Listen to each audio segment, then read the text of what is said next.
2023 পর্যন্ত তিনি একটাও ফার্স্ট ক্লাস ক্রিকেট খেলেনি, অথচ আজকে তিনি ওয়েস্ট ইন্ডিজের জয়ের নায়ক। গায়নার দুর্গম ছোট্ট গ্রামে সামার জোসেফের জন্ম।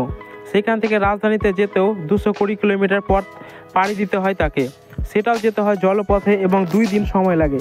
এমনকি সভ্য দেশের যে ধরনের সুযোগ সুবিধা তার কোনো কিছুই তার গ্রামে নেই। প্রথমত ইন্টারনেট এসেছে 2018 সালে, তার আগে এই গ্রামে কোনো ইন্টারনেট ছিল না। গ্রামের লোকজন কৃষিকাজ করে দিন পার করে। ওরকম একটা জায়গায় ক্রিকেটের প্রতি প্যাশন থাকলেও সামার জোসেফ একসময় কৃষিকাজের সাথে সাথে সিকিউরিটি গার্ড হিসাবে কাজ করেছেন।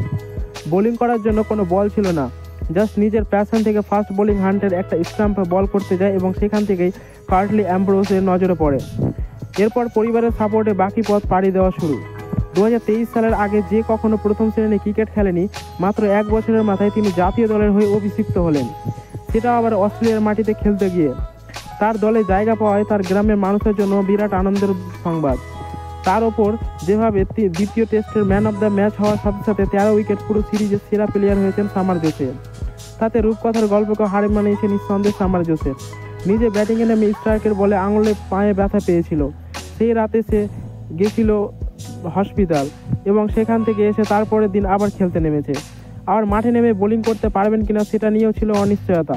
তবে সব কিছু পাশে সরিয়ে শেষ দিনে অস্ট্রেলিয়া যে 8 উইকেট পড়েছে তার মধ্যে 7টাই তুলে দিয়েছেন সামার জোসেফ। সর্বশেষ মুহূর্তেও জমেছিল একগাদা থ্রিল। অস্ট্রেলিয়ার যখন মাত্র 9 রান প্রয়োজন, ক্রিজে ছিল স্টিভ স্মিথ, তবে অপর পাশের স্টাম্প উড়িয়ে দিয়ে নিজের আগামী বার্তা জানান দিলেন এই West Indies Indian summer Joseph. যে কীর্তি করেছেন এরপরে আর কিছু না করলেও তার উঠে আসার যে গল্প, সেটা দিয়েই তিনি জায়গা করে নেবেন ক্রিকেট ইতিহাসের পাতায়। পুরো অস্ট্রেলিয়া সামার জোসেফকে মনে রাখবে, কারণ এর আগে ইন্ডিয়া গাবাতে অস্ট্রেলিয়াকে হারিয়েছিল, আর এবার ওয়েস্ট ইন্ডিজ অস্ট্রেলিয়াকে হারিয়ে ইতিহাস তৈরি করলো।